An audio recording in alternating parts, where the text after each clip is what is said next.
to WKNJ 90.3 FM, Kane University Union, New Jersey. Up here we have a very special guest in the house, as I just said before, all the way from Brooklyn, New York, Torae the Coalescence. What's going on, man? Chillin', brother. What's good? Can't complain, you know. I'm glad that you came out here from Brooklyn, you know, show us some love.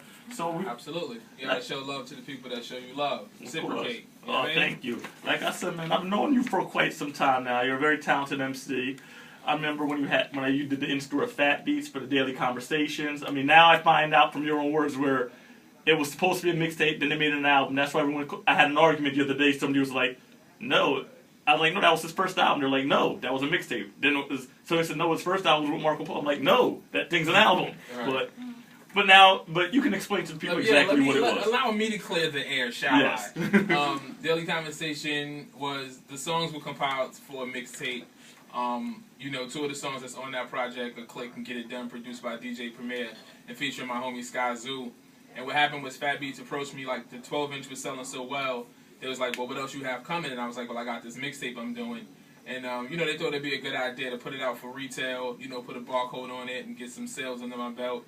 And, you know, at the end of the day, it was just another way for them to make some money off my name, basically. But, you know, so we put it out, like I put out a version with my man, Big Benetton, and we also put out the retail version that most people got, you know, iTunes version and the retail version at Fat Beats. So Daily Conversation was indeed a mixtape. It was packaged and sold with a barcode, but it was indeed a mixtape. And then Double Barrel, it was an album, but it wasn't a Torae album. It was a Marco Polo and Torae collaborative album.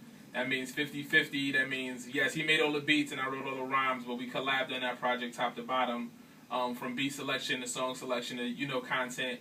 So that wasn't, you know, just what I wanted to do. That was what me and Marco wanted to do. So that was a collaborative album. And my first official Torae bottom line says everything what he wanted to do was For the Record, which came out in November. Yes, and that was a very good album. I love the joint you did with Large Professor. That was a very good record. Thank you, man. Appreciate it. And I mean, yeah, you always come with that fire and that heat. And what I like is how you have that Brooklyn swagger. And being from Brooklyn and being signed to a label based out of Brooklyn, Duck Down, does that make it more special, or how do you feel about that? You know, I mean, big shout out to Duck Down. I'm actually, my new project, like when I did Double Barrel with Marco, that was on Duck Down. My new project is on my own imprint called Internal Affairs Entertainment, with distribution through Fat Beats Distribution, and of course I have digital distribution as well. But being with Duck Down was dope, man. You know, like coming up as an MC in Brooklyn and just being a kid that loved hip hop and coming up and seeing the Boot Camp Clique and Buckshot and Sean Price, and well, before he was Sean Price, he was just Ruck and Helter Skelter. You know, it was a big deal for me to get the opportunity to present some music on that label, and I have a project with that logo on the back and run around with those guys and be able to tour and call those guys friends, you know. What I also learned from them was the business side, and the way things are now, man, I think it makes the most sense to be direct to the consumer with all the social networking and, you know, opportunities to get out there and really get your product to the people that want to buy it. As little middlemen in the middle as possible, I think, is necessary. So, you know, I started my own company, Internal Affairs Entertainment, put my last project out on my own company, and, you know, at the end of the day, the bottom line is to make money and be able to sustain a living off the music that you make. So, you know, I was able to do that, and big shout out to Duck Down for giving me the opportunity. Okay. So when did you say, you know what, I'm going to take this music game, because I know you went to school, you got your degree and everything, right. But what really made you say, you know what, I'm going to go and take this music game full force, I'm going to go all the way with it? Did you always just say, was it just a hobby rhyming at first, or did you say, you know what, I'm going to go all out with this? I definitely had like a false sense of, I don't know, entitlement. I figured I rhymed, I was nice, at some point I would get a deal and be on, and that was that.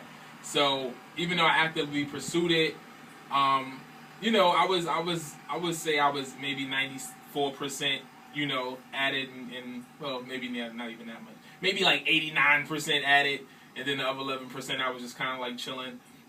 You know, I always knew how to do many things, and I always was able to keep a job. So, like, making money wasn't a problem for me, or whatever. And I just figured it would fall into my lap at some point, and then I realized that if I really wanted it, I had to pursue it. And I left my last job in 2006 when I put out For the Record. No, I'm sorry. When I put out Get It Done and Click was the last time I worked, and I've been working just doing music since then. So, you know, I guess that's when I had the revelation, like, if you really want it, you got to go hard and don't just think it's going to be handed to you because you rhyme and you know, you think you're nice.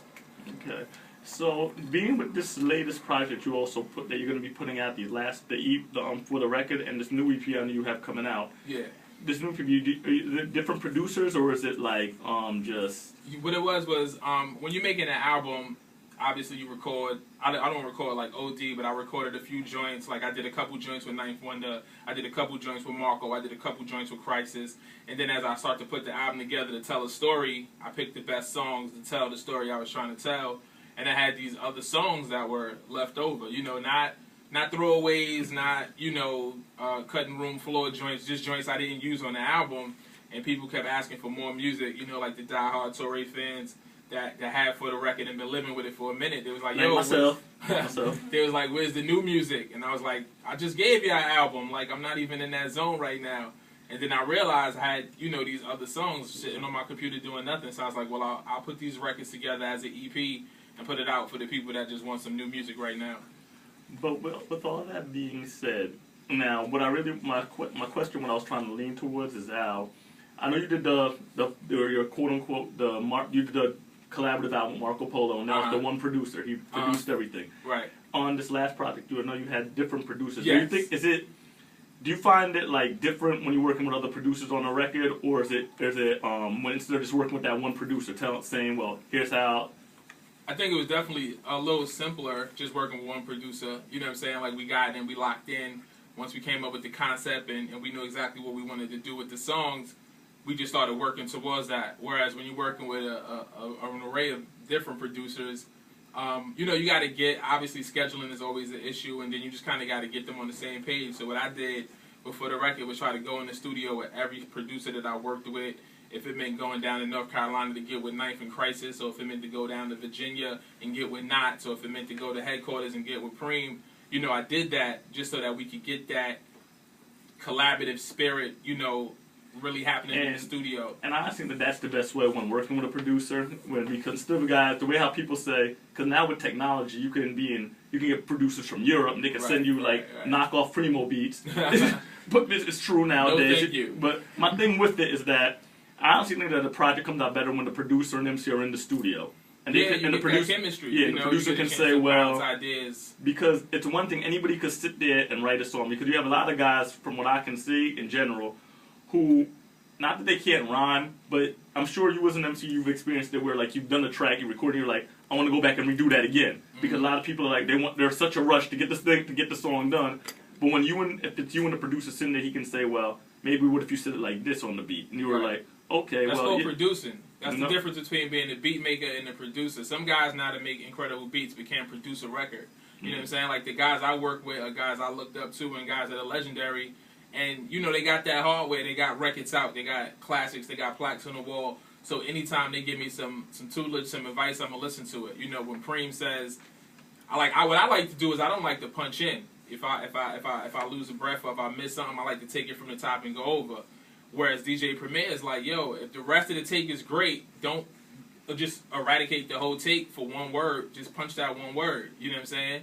When I work with Marco, I just do everything straight from the top. So different producers have different approaches, but at the end of the day, I'm working with them for a reason. I'm working with them because I want them to produce the record. I don't want to just use their name on the beat. You know, I want them to produce the record. I want to get the best out of the song. So I always take the advice when I'm in the studio. Amen. Well said. Because a lot of people, they come in there and say, oh, well, you know, I have to be here, it is, you know, that's... Yeah, and Preem, do what you do. He makes the beat on the spot. You know, big shout out to Pete Rock and Large Pro came in. And actually, this is a great segue to talk about Off the Record, the docuseries. Yes, I've been seeing, I've been getting that in my email. Yeah, it's a five episode docuseries that follows me around the course of making the album all last year. But it's more than just me being in the studio with a bunch of cool producers.